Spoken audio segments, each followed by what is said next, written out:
Good afternoon, everyone. This is Queenie Clem with Queenie's Book Talk and Reviews, and I am your literary ambassador. And today I have a special guest on my channel. Please introduce yourself. Hi, I'm Excellus Hyland, the author. I'm the author of the Badass Witch, the book of the century, by the way. Mhm. So, what is your genre and what attracted you to that genre? I mean, technically, my genre is horror, but I was researching uh, on witches, then stumbled across the history of witches and the way that a woman that was intelligent, a woman that was outspoken, and the remedies. Like women have their own remedies passed down tradition, like even chicken soup or herb tea that heals.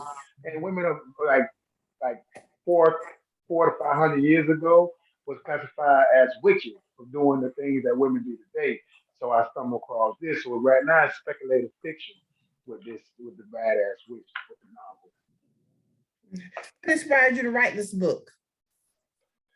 What inspired me to write the book, it was something Janelle Monae, the singer, she said something about how another black author, I forgot her name, how she entwined history, our history, human history in general. Now, when I say our history, I'm not just saying black history, and everybody's source of history is derived from Africa itself. So I was like, okay, how can I entwine this within the story?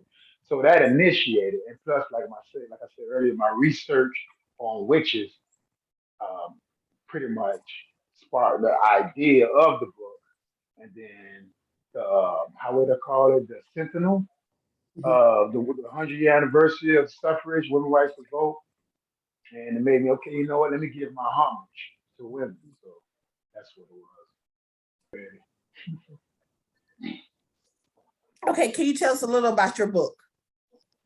Okay, the book is it's about women and women in the sense of the whole, like you got the Me Too movement, the Times Up movement, and the history of women is pretty much derived from that. So the story sets on the protagonist, a woman named Gwendolyn. She's just working in the male dominant workforce. She got her ambition to be, an executive of her company that she works for currently, and it just goes on from there. Then she meet the male who pretty much is the chairman and the heir of the founder of the company. So then it's like somewhat like a love triangle. So it's like a romance within and entwined with women history. So it goes through the line. I try to what I try to do within the novel is outline the everyday of a woman, and Mhm. then the actual turning points. Because you gotta have the aha moments. Because the book itself, she got her ambition, and sometimes ambition can actually alter. Can we have a goal set and but a skill set that kind of like alters that goal. And like, okay, this skill set seemed more promising, and you know, it pretty much seemed progressive for what we got going on. Then it'd be the same level. So that's what it's based on the everyday life of a woman, the decisions that we make in general. And it's like a romance mixed with that and the history of Okay. What did you learn while writing this book? who, What did you learn while writing this book? what did I learn? Um, I learned like how like women like I learned the respect and honor of a woman because it's like you had slavery, you had the Holocaust, you had women, and women's like what women are like basically like still going through all that. The abolitionist days, the war to free people from the Holocaust.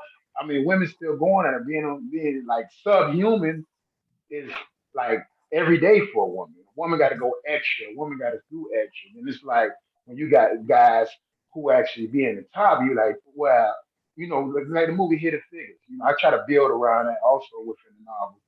And you got these hidden figures, women that actually paved the way, were pioneers that's being overshadowed by their male counterparts.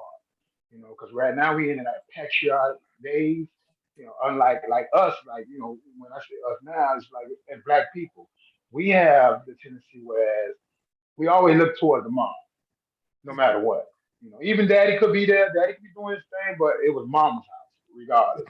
So we more so, and it was in the beginning, all races deal with a matriarch standpoint. So then when the patriarch standpoint came about, it killed the whole women's species, period. So I learned, to more so respect of a woman, to respect a woman, to honor everyday woman. I'm opening doors.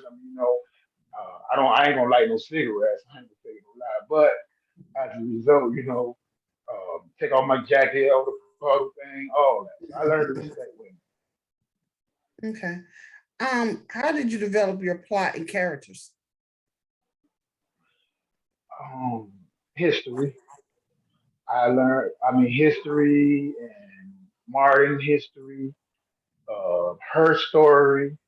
Basically, I learned her story and I just took the plots of what everyone already knowed about certain Mhm. parts of history and gave a fictitious account of it to make it, both entertaining and educational for those who didn't or don't know about history.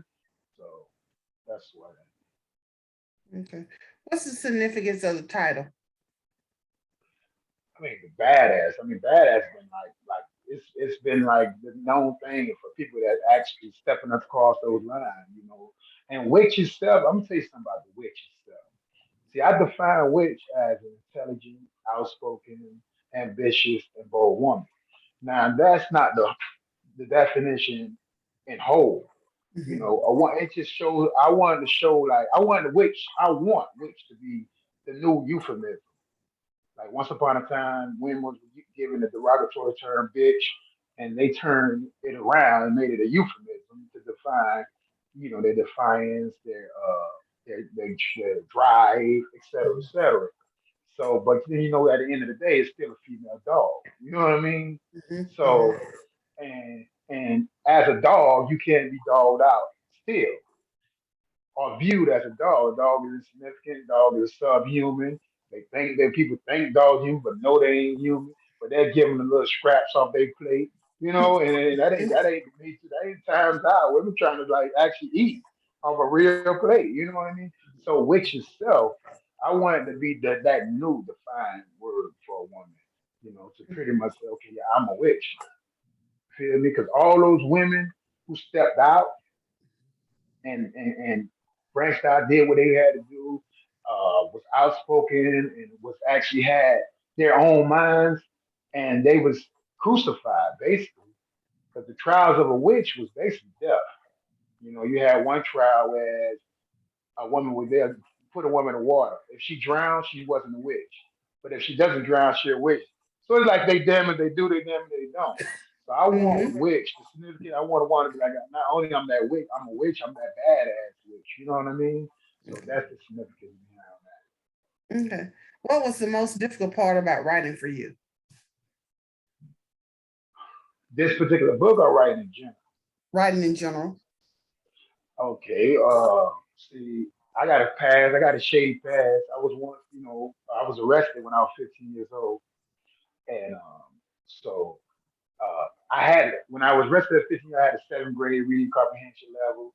I read my first book 3 months after I got arrested, and it just triggered something. It's something I want to do. One book was a book called Witches, and another book was Making Me Call, Make Me Want to Holler. It's like Yes. something they give all Yes. juveniles. So, and my counselor was telling me, hey, yeah, this guy's wrote a story about his life, so on so forth. This is a bestseller. And I'm like, wow, I want to do that. But it took me 10 years after that to actually learn how to read. Excuse me, write. I could read and comprehend to a certain degree. Then I had to learn and actually like study. I'm talking about pouring sweat. I'm in prison. I was in prison at the time. I did 23 years in total. Mhm. But it took me time. I was like, the cells in Florida prisons, it is no air conditioning. So I'm pouring out sweat, got the GED comprehensive book, and I'm like reading it I'm in language arts and writing, and I'm just Mhm. trying to make a proper sentence and so on and so forth. So it took me 10 years later to actually learn how to write, and then 13 after that, I was released and subsequently published my book. So that's like the route I took. It was a struggle, but I actually did. It's basically drive that actually drove me, and I studied, I learned. Then I heard about I thought it was Malcolm X, but I heard about Elijah Muhammad. To the guy, he was at a third grade reading comprehension level, and he was almost on professional level by the time when he died. So I thought, okay, well, I still can learn without actually literally going to school. I mean, I obtained my GED. I didn't take many college courses at the time, but I took a creative writing language course, and that pretty much made me outline a little better, so on and so forth. And I excelled in it, and I did. So that's what I did. I mean, it was a struggle, but I got Mhm.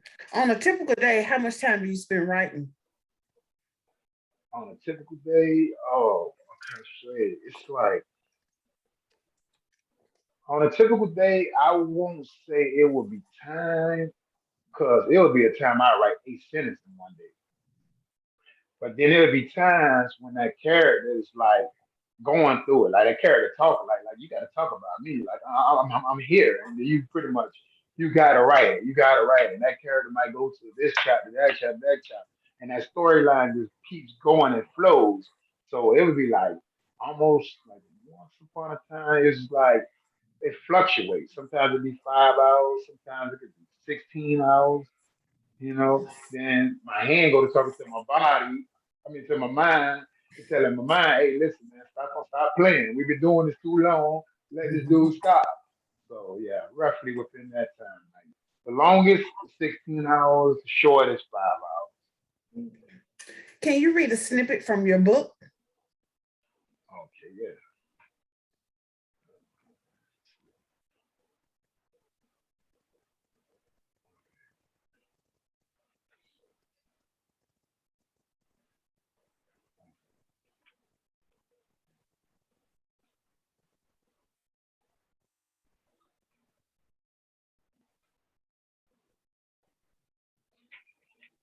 Excuse me, I'm trying to pick something.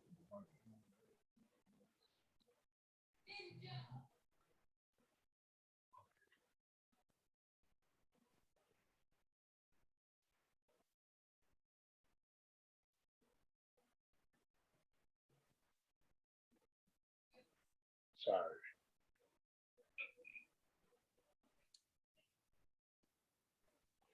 Gwendolyn finished preparing the presentation at 5 o'clock p.m. and sent for a courier to email it out. She was done and ready to go home. The day was over. She completed outlining her marketing strategy. Tomorrow, she knew, would bring other tasks, but at least she was not leaving unfinished work behind. Leaving unfinished work was something she hated to do. When she did, she was not herself.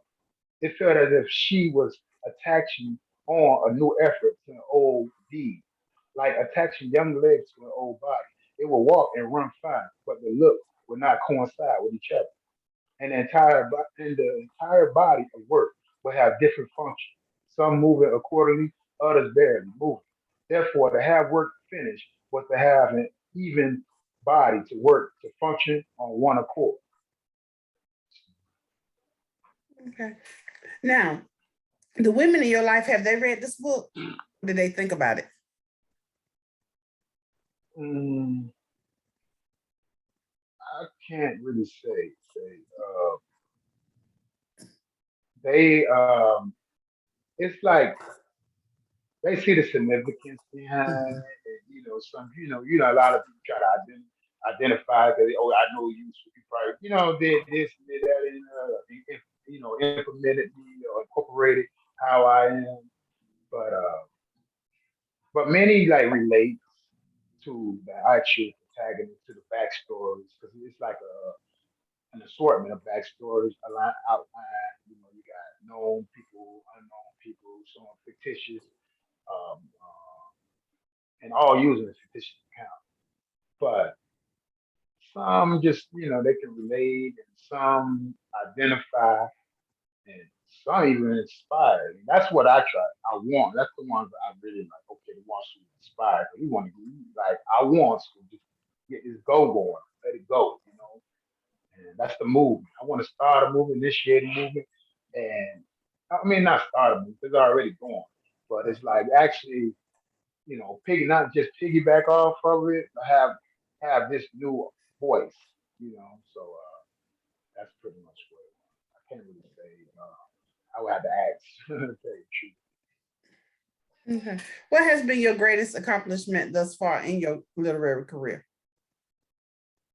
Um, I could say honestly, to being honest, is basically publishing, and then now I'm in the process of relaunching the novel itself. You say you can't tell a book by the cover. You shouldn't tell a book by the cover. Sometimes you tell a book by its cover. Excuse me. And but the accomplishment, literary accomplishment, is basically actually publishing. 'Cause I meet a lot of people who say, "I want to write. I always want to write," and so on and so forth, and they never wrote.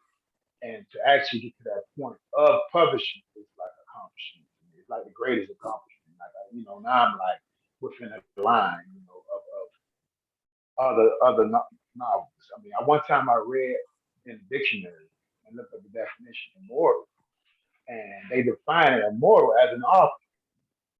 So, and I wow, and I took that, I thought about it. Why would they say that? You know what I mean? And I think about people like Machiavelli, Langston Hughes, James Baldwin. I mean, these people are still like in existence just because of their works from time. So to have my paper in print, and rotation, available, and that is immortalized, so that's like my greatest compliment thus far. But I know it's more to come. Okay. And what are you working on right now? Uh, I'm working on a novel, which I really almost finished. I already finished it, but I'm working on a novel that actually counters what I've written right now. But it also gives a kind of perspective on writing. I didn't really like coin a title for it yet, but it's just like that, you know, it doesn't actually directly deal with a relationship. Mhm. I actually put relationship counters like why men do this because of this, and then it's like a consequence. I made it like a horror. I made it a horror. So it's like the horror may overshadow, but then you will have actual reason for the horrific situation, like Mhm. the climax of it, where they encounter things that they shouldn't encounter. They should have been home, but they're not home with their wives or their girlfriend. This happens, but and then it tells both sides of a relationship. You know what I mean? And it's like a little.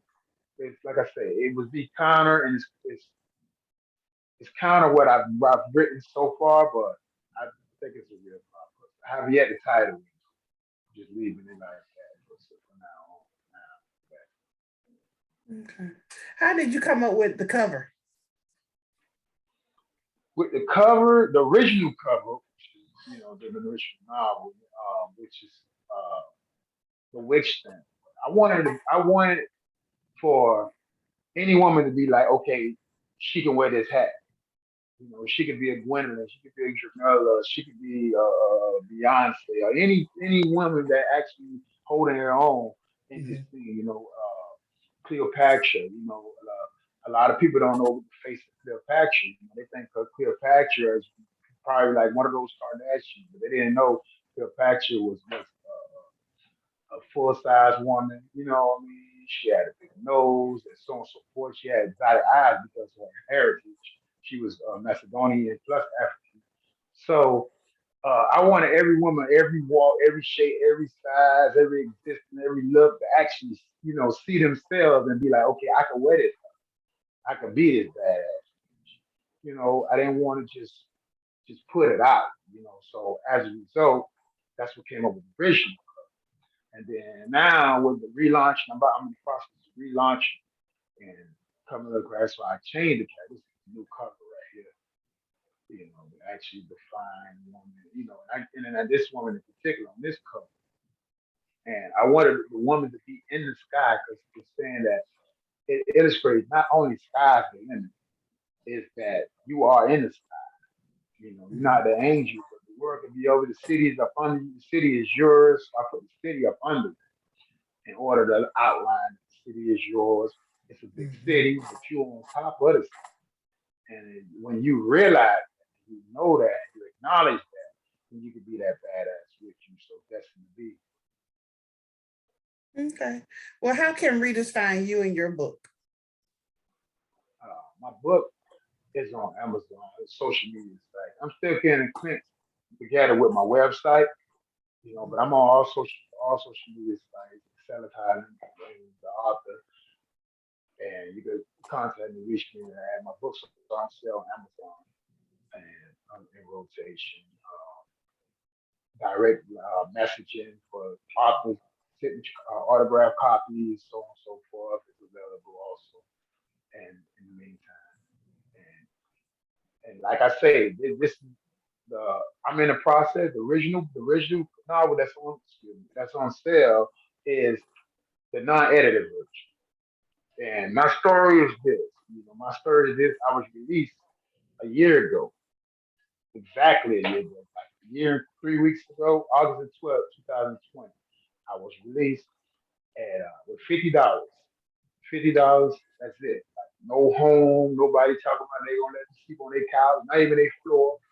And 85 days later, I published this book. I worked, I didn't feel, I didn't, I worked. Um, I did everything. I was at shelter. Fortunately, I didn't get in shelter. I wasn't literally on the streets, but I was looking just in case. You know what I mean? And this is 85 days later. I published this novel. So if anyone get this novel right now, this is the non-edited version. This is the fresh version. This is the uncut Mm-hmm. version. That collective item of this book, the book of the century. That's why I dubbed it. The century. When I say the book of the century, not technically glowed or get a little big head with it. No, but I said book of the century because the 100-year anniversary of women, and I think this is the book that actually literally pays homage to women in general, and actually outlines the history of women, history of black women, of history of white women, their relation to us as a people, and people in general can actually, and the men can actually read the book and heed the book and be like, okay, yeah, okay, now I understand. And I guarantee if he gift this book to his woman, she'll know, okay, I know he know who I am. You know what I mean? And hopefully, and then I didn't it's a romance novel, but I omitted the sex. I had to put one sex scene because I had to show how it could affect your birth. But for the most part, and it was like a sort of like a resilience to it, but that's another story. I don't want to get spoiled. But I had to show that it would. I had. Excuse me. I'm sorry. I admit the sex scenes itself because I want that young woman, especially young women out of inner cities. You know what I mean? And poor background, poor housing, to actually see, the lineage of women that they come from Mm-hmm. and be like, wow, I can actually do this. You know what I mean? Mm-hmm. Especially, in this country, it's like all type of opportunity. You feel me? Like I said, I got out with $50. I got a published book. I mean, I'm in rotation. I'm about to relaunch my book. I got my own place. I got my own car. Then got a little scooter. You know what I mean? I only been out a year, 3 weeks. So I wanted them to know that that's what possible. And that's who I like to actually trigger.